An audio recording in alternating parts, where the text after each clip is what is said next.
সন্ধ্যা রায়ের বাংলা ছবির সম্পূর্ণ তালিকা পার্ট 4। জীবনের সার তুমি প্রভু গো আমার। এর আগে আমি পার্ট 1, 2 এবং 3 বানিয়ে রেখেছি, তো যারা এখনো দেখেননি অবশ্যই চ্যানেলে গিয়ে দেখে নেবেন। এটি পার্ট 4 এবং পার্ট 4 শুরু হচ্ছে লালন ফকির দিয়ে। 13ই ফেব্রুয়ারি 1987 সালে ছবিটি মুক্তি পেয়েছিল। শক্তি চট্টোপাধ্যায় ছিলেন এই ছবির পরিচালক। অসীম কুমার, মহুয়া রায়চৌধুরী অভিনীত লালন ফকির বক্স অফিসে চলেনি, ফ্লপ করেছিল। এর পরের ছবি নাক পাস 4 ডিসেম্বর 1987 সালে ছবিটি মুক্তি পেয়েছিল। রাজেন তরফদার ছিলেন এই ছবির পরিচালক, সঙ্গে নিরঞ্জন রায়, সুমন্ত মুখোপাধ্যায় ছিলেন। বক্স অফিসে নাক পাসও চলেনি, ফ্লপ হয়েছিল। এর পরের ছবি আসে দোলন চাপা। একই বছর 18 ডিসেম্বর 1987 সালে ছবিটি মুক্তি পেয়েছিল। সুজিত গুহ ছিলেন এই ছবির পরিচালক। রঞ্জিত মল্লিক, রাজেশ্বরী রায়চৌধুরী, অনুপ কুমার অভিনীত দোলন চাপা বক্স অফিসে হিট করেছিল। এর পরের ছবিটি আসে পরশমণি। 6 মে 1988 সালে ছবিটি মুক্তি পেয়েছিল। তরুণ মজুমদার ছিলেন এই ছবির পরিচালক, সঙ্গে তাপস পাল, শতাব্দী রায়, সন্তু মুখোপাধ্যায় ছিলেন এবং বক্স অফিসে পরশমণি হিট করেছিল।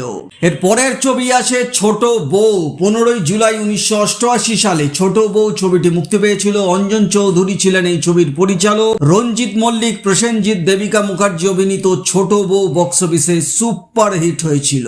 এর পরের ছবিটি আসে পুনর্মিলন। 2রা সেপ্টেম্বর 1988 সালে ছবিটি মুক্তি পেয়েছিল। জয়ন্ত বোস ছিলেন এই ছবির পরিচালক, সঙ্গে জয় ব্যানার্জি, শতাব্দী রায়, শুভেন্দু চ্যাটার্জি অভিনীত পুনর্মিলন বক্স অফিসে চলেনি, ফ্লপ হয়েছিল।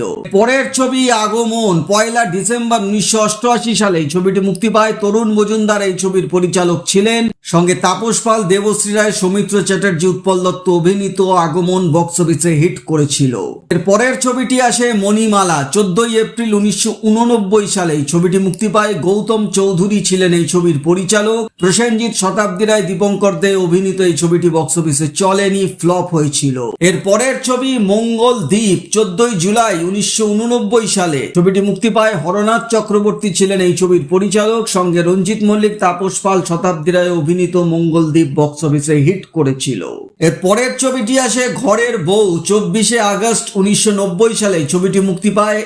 এস রায় ছিলেন এই ছবির পরিচালক। চিরঞ্জিত, শতাব্দী রায়, জয় সেনগুপ্ত অভিনীত ঘরের বউ বক্স অফিসে সেমি হিট করেছিল। পরের ছবি আসে মহাজন। 21 ডিসেম্বর 1990 সালে ছবিটি মুক্তি পায়। অঞ্জন চৌধুরী ছিলেন এই ছবির পরিচালক, সঙ্গে রঞ্জিত মল্লিক, তাপস পাল, চুমকি চৌধুরী, উৎপল দত্ত অভিনীত মহাজন বক্স অফিসে হিট করে।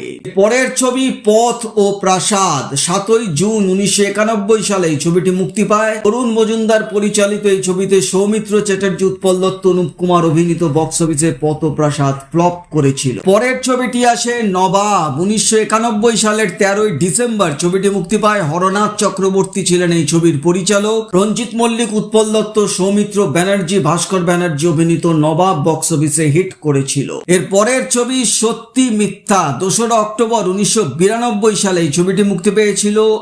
কে মিন্টু ছিলেন এই ছবির পরিচালক। বাংলাদেশের আলমগীর, নূতন এবং বসন্ত চৌধুরী ছিলেন এবং বক্স অফিসে ছবিটি হিট করে।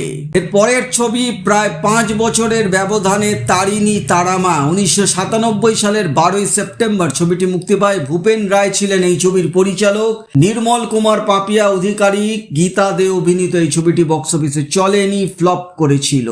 এর পরের ছবি 4 বছরের ব্যবধানের পর প্রেম প্রতিজ্ঞা। 2001 সালে এই ছবিটি মুক্তি পেয়েছিল। সুজিত গুহ ছিলেন এই ছবির পরিচালক। প্রসেনজিৎ, ঋতুপর্ণা সেনগুপ্ত, চিরঞ্জিত অভিনীত এই ছবিটি বক্স অফিসে অ্যাভারেজ ব্যবসা করেছিল।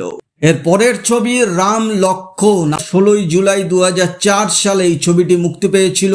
বাবু রায় ছিলেন এই ছবির পরিচালক। প্রসেনজিৎ, অনু চৌধুরী, বাংলাদেশের রাজ্জাক, টোটা রায় চৌধুরীরা ছিলেন এবং বক্স অফিসে রাম লক্ষণ হিট করেছিল। এর পরের ছবি আসে দেবী পক্ষ। 2004 সালের 8 অক্টোবর ছবিটি মুক্তি পেয়েছিল। রাজা সেন এই ছবির পরিচালক ছিলেন। সৌমিত্র চ্যাটার্জি, ঋতুপর্ণা সেনগুপ্ত, কোয়েল মল্লিক, শতাব্দীর অভিনীত এই ছবিটি বক্স অফিসে অ্যাভারেজ ব্যবসা করেছিল। এর পরের ছবিটি আসে একাই 100। 10 ফেব্রুয়ারি 2006 সালে ছবিটি মুক্তি পায়। বাবু রায় ছিলেন এই ছবির পরিচালক। প্রসেনজিৎ, রচনা ব্যানার্জি অভিনীত একাই 100 বক্স অফিসে অ্যাভারেজ ব্যবসা করেছিল।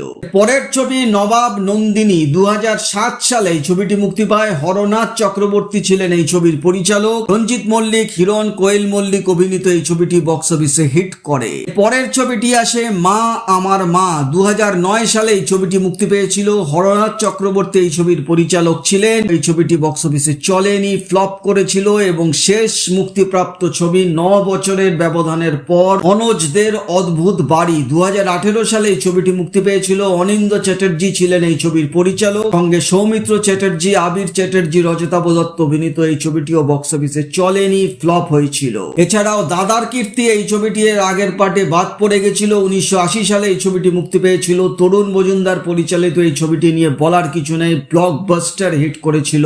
সন্ধ্যা রায়ের প্রথম মুক্তিপ্রাপ্ত ছবি কিন্তু ছিল মাকড়সার জাল, 1953 সালে এই ছবিটি মুক্তি পেয়েছিল। এই ছবিতে তিনি এক্সট্রার ভূমিকা অভিনয় করেছিলেন, অর্থাৎ একটি মাত্র সিনে ছিলেন এবং এরপর দ্বিতীয় ছবি তার আসে আবারও এক্সট্রা, মামলার ফল। 1956 সালে এই দুটি ছবি এক্সট্রা হওয়ার পর তিনি আগমন করেন বাংলা ছবিতে অন্তরিক্ষ ছবি দিয়ে। তো সন্ধ্যা রায় তার কেরিয়ারে মোট 115টি বাংলা ছবি করেছিলেন, তার মধ্যে ব্লকবাস্টার ছবি গিয়েছিল 2টি, 7টি ছবি সুপার হিট হয়েছিল, 42টি ছবি হিট করেছিল, 4টি ছবি সেমি হিট গিয়েছিল, 14টি ছবি অ্যাভারেজ ছিল, একটা ছবি অ্যাবাভ অ্যাভারেজ ছিল, বিলো অ্যাভারেজ হয়েছিল 4টি ছবি এবং 40 খানি ছবি ফ্লপ করেছিল। সন্ধ্যা রায় তার কেরিয়ারের যেসব পুরস্কার পেয়েছিলেন, প্রথম পুরস্কার ছিল 1969 সালে BFJA অ্যাওয়ার্ড, 3 অধ্যায় ছবির জন্য বেস্ট সাপোর্টিং অ্যাক্ট্রেসের পুরস্কার পান। এরপর 1972 সালের আবার BFJA অ্যাওয়ার্ড পেয়েছিলেন নিমন্ত্রণ ছবির জন্য